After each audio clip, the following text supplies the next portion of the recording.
Hi guys, Andy here from Car Key Solutions. Today I'm going to show you how to do a battery change on the Citroen Peugeot flip key.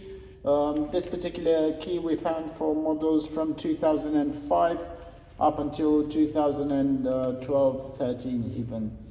So in order to change the battery on this case, you have to flip the key open. You have a small gap here which allows you to use a flathead screwdriver in order to release to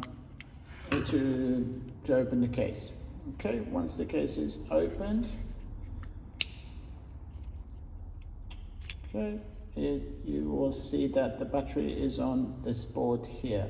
Please be very gentle when you're opening the board and when you're maneuvering the board, so you don't damage any of the circuits on it, as your key will stop working.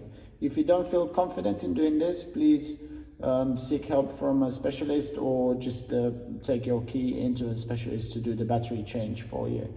It is important, as if you damage any of the circuits on this board, your key will stop working. So just slide the battery out. In our case, we have a CR1620. When you place the battery back in, please make sure you put the positive side of the battery facing up. Put the circuit board back in. Align it so that the case will close. Put the back of the front of the case back in, clip it together, and your key is ready to go. Thank you very much for watching our video. Please subscribe to our channel, and if you do have any questions, please leave us a comment below. Have a good day.